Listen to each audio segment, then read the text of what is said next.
everybody, and welcome to today's vlog. Wow, have I got an interesting story to tell you today, and it came about completely by accident. If you watched my video about 2 weeks ago now, and it was a tour around the airfield at Lindhome where I went around the entire perimeter track, I came across a couple who lived just opposite the road from RAF Lindholme on a farm just at the side of the A614. And even though they walk there every day, and I mean every day, they've got two beautiful dogs, they have never seen an apparition or anything at all to do with Lindholme Willy. However, what they did tell me about was the fact that when their daughter grew up in their house, literally directly across the airfield, she used to play with a little girl ghost.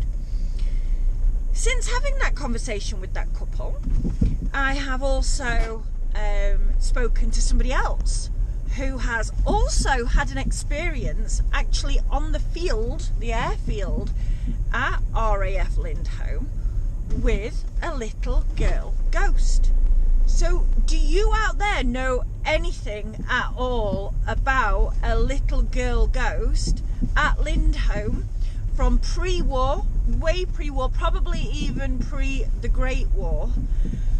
And then I will go on to explain in a second how this came about on a complete coincidence that I was told about the unfortunate, tragic death of a little girl in the 1880s at Lindholme.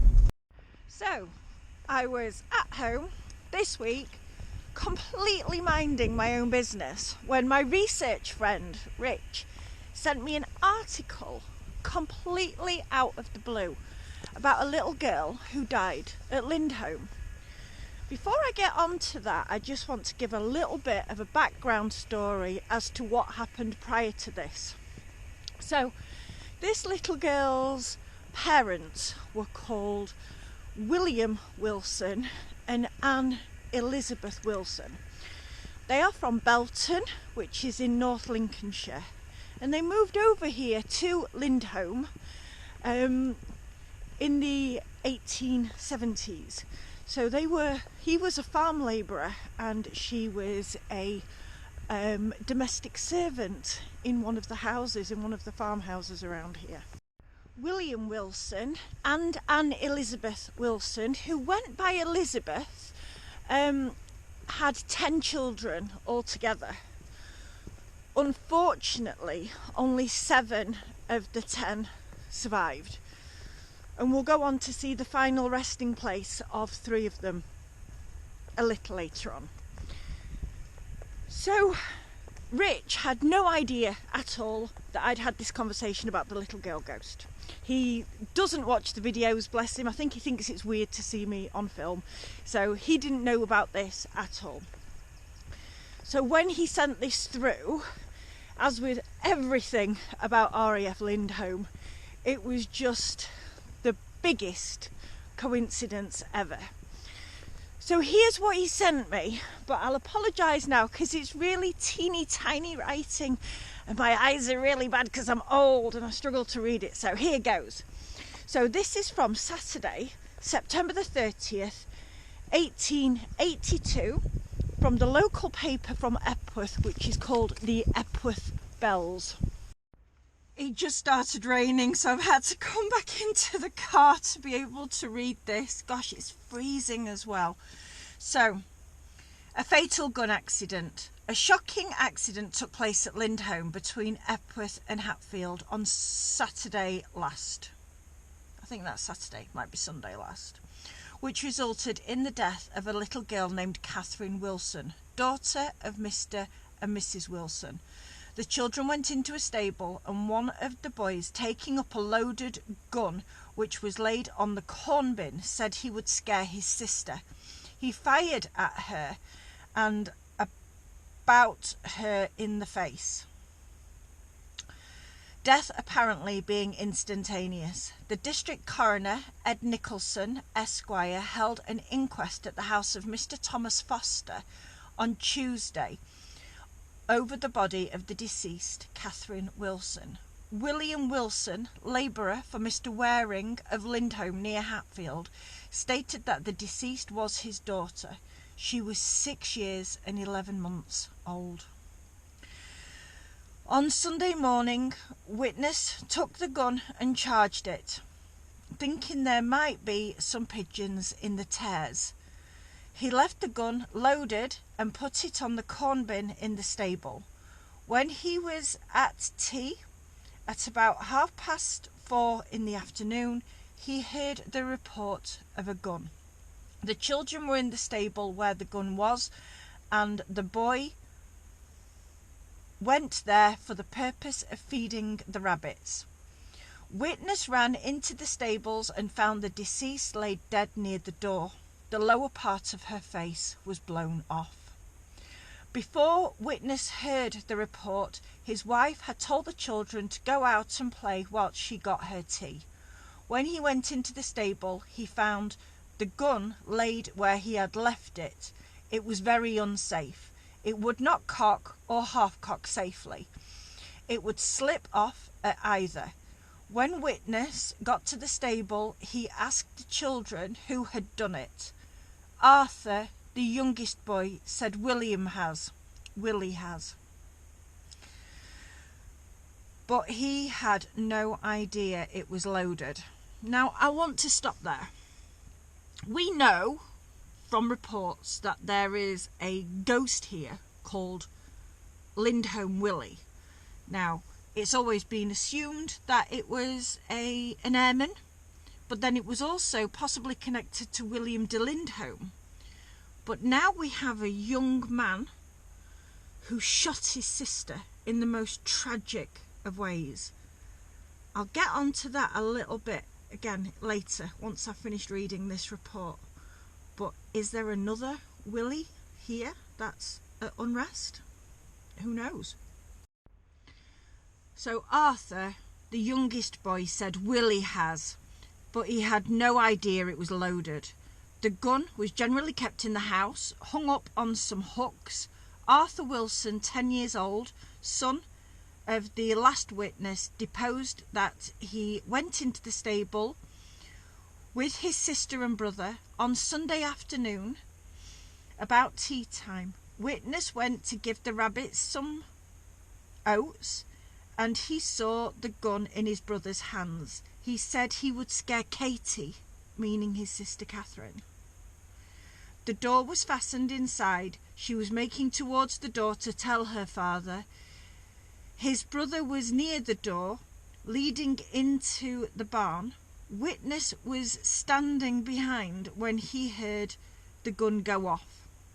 William Golding Wilson, 12 years of age, son of the first witness, said he went into the stable on Sunday afternoon with his sister and brother to feed the rabbits. When he got to the stable, he saw the gun. He took it up and told his brother not to say anything and he would scare his sister. She was going towards the door. Witness had the gun pointed towards her and she ran back saying she would tell her father. Witness had previously pulled the hammer up and it went off as he stepped into the barn. He had no idea the gun was loaded. He had never had the gun in his hand before. The gun went off itself by moving it when under his arm. The jury returned the verdict of accidental death. So, for me, there are two massive points here. We have this new little girl ghost. I'll explain her location in a minute. But then we also have Willie, another Willie that was here, that was known as Willie, and it's written down that that's how he was known by his brothers and his sisters. So let me explain the geography. So where I am now is against the moors. Look, you can see through the rain there. I am out on the track at the side of the moors. This happened at the exact opposite end of the airfield. Now, I don't want to get into the exact locations because these are now people's homes. But let's just say where Lindhome village is now is where the Wilson family lived. Halfway up, directly opposite here, opposite the airfield, is the farm where 20 years ago a little girl grew up playing with a little girl ghost. And about quarter of a mile further up the A614 in the direction of Hatfield Woodhouse is what we think is the farm where this little girl died. We're going to do some more research because we want to get the story 100% right, and I don't want to give out any locations until we know exactly what that is. But I've always associated ghosts, apparitions, you know, I'm still not 100% drawn on the whole thing, but if there is, I do believe that it's more around a really tragic, sudden, untimely death. So if you get a little girl aged 6 years and 11 months who's shot in the face by her brother, of all the people that are going to haunt the earth, I believe that she is. William Senior, the father, stayed in the area until his death in 1920. I've yet to locate in the archives what happened to Anne Elizabeth, his wife, known as Elizabeth. But I have found William Jr., William Golding Wilson. He passed in 1951 at the age of 81 years old near Loft House in Leeds, and that is where he is buried, over in Loft House. So he reached the age of 81 knowing that he had tragically taken his sister's life in the most awful of accidents. I am going to go and I am going to find the grave because, as I mentioned before, William Senior and Anne Elizabeth, known as Elizabeth, lost 3 out of their 7 children, and 3 are buried together. Just very quickly, I was desperate to take some toys to the grave, but I live next to a cemetery and I know that that can be classed as littering. I was going to get 2 teddy bears and like a toy train or a toy car. It just felt like the right thing to do as a mum myself, if I'm going to go visit children, to be able to do that. But I have had advice that as much as I want to do that so wholeheartedly, that is not the right thing to do. So I've come here to Lindhome. I'm going to go out there now and collect 3 stones from Lindhome, and I'm going to take it back to them where they're buried over at Belton. There's just been the briefest of pauses in the rain, so I've just jumped out of the car. I must look an absolute state, and I've come to find 3 stones which I'm going to take to the grave. I'm trying to be as respectful as possible, both to the community around Belton and their beautiful churchyard, but also to the children by going and taking them something meaningful. And the only thing that I can see or think that could be meaningful, which seems to have a lot of emotive responses when people talk about it, is to take a stone from their home where they grew up, where they were children. I don't really want to go onto the farmer's land, even though I do know the farmer. Hi Oliver. So I will just go on the hunt now for some stones. Here we go. I've got 3 stones still covered in earth. What I should ask here is, does anybody know why this is a thing? What is the tradition about taking stones to a grave and that being the respectful thing to do? I completely get why toys aren't respectful to the community and can be seen as littering. I do get that. But if somebody could tell me why stones, in my head I'm thinking something to do with earth to earth, ashes to ashes. I don't know why that seems to come across. But anyway, I'll take these and let's go have a quick drive, 15 minutes up the road to Belton, and see if we can find the resting place of Catherine, known as Katie, and her elder brother and sister, Eleanor and Frederick, who both also died tragically in infancy.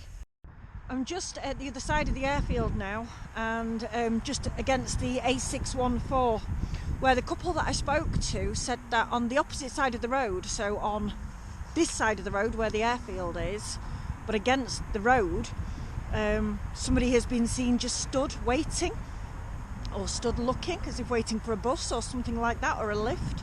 They live at the other side of the road where the other airfield, not exactly an airfield, but where the dispersal points and the northern radar is, and that's where they've had the experience of the little girl ghost. So would that make sense? If this is the brother Willie, does that make sense that he stood opposite their farm because of the tragedy that has occurred? Or maybe that's where his sister has decided to reside. Who knows? If you have any experience at all, put a comment down below. As I'm driving between Lindhome and Belton, I just wanted to tell the difference between little girl ghosts. I know I did it on my last vlog as well, but a little girl ghost can mean a negative entity, like a demonic presence. So I've read on Google anyway. Or a little girl ghost can just be that, of a little girl that's passed. On both occasions, when I've had people talk to me about the little girl ghost at Lindhome, it is not negative, it is not demonic. It does appear, from what they've told me, to just be genuinely a little girl ghost without any kind of malice at all. I think it's also really, really important to say that in 1882, when this tragic accident happened and poor Catherine Wilson, Katie Wilson, was killed, Lindhome, even though it was Lindhome, wasn't RAF Lindholme. All of the land was just farmland. RAF Lindholme only became RAF Lindholme in 1938, and so with that, this happened way before. But also remember, so did the sightings of an apparition. Even though there have been sightings of a ghost and airman at RAF Lindholme, there's also been recorded sightings way before the RAF even got there. So who knows? Gosh, they took some finding, but here we are, look. In affectionate remembrance of 3 children of William and Elizabeth Wilson of Lindhome, Frederick died May the 28th, 1866, aged 4 years and 5 months. Eleanor died November 22nd, 1869, and that should say aged 1 year. And then also, and then here it should say about little Catherine Wilson and when she died, so she was aged 6 years and 11 months. I can't read that, and carries the, all I can read is 1882, so this poor family lost 3 children from 1866 to 1882. I've brought the 3 stones from Lindhome to Belton. I'll pop them down here.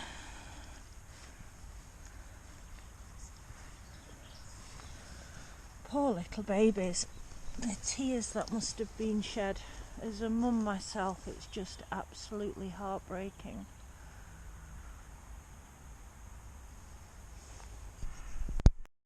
Gosh, that was absolutely awful, if not quite relieving, telling the lost story almost of this poor family. A family that came from Belton, who went over to Lindhome for work as a farm labourer and as a domestic servant.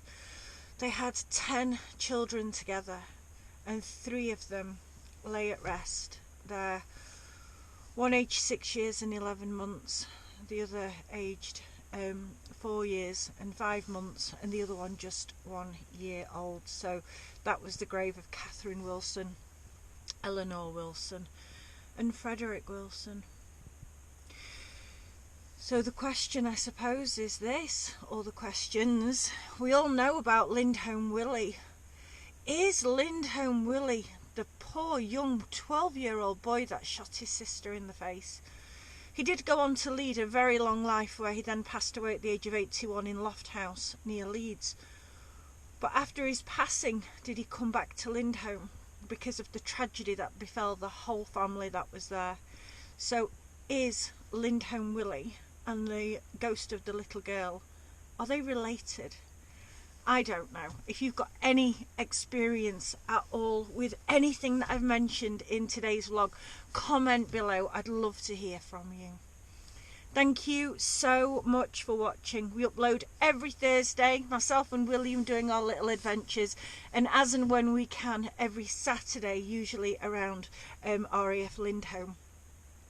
Or Lindhome itself, which is what's happened today.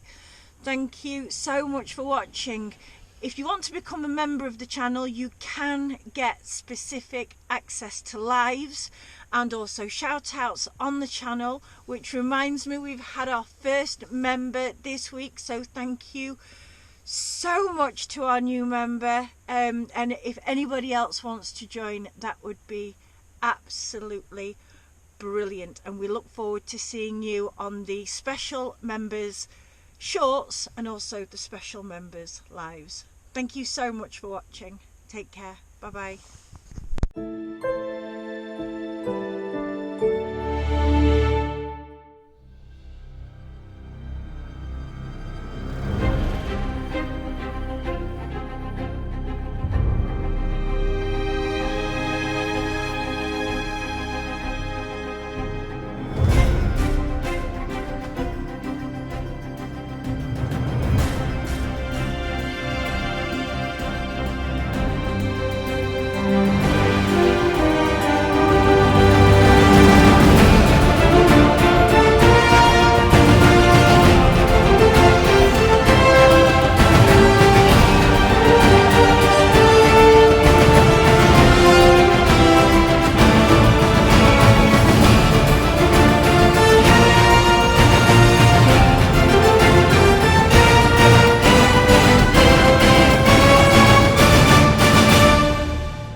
Did you like that vlog today?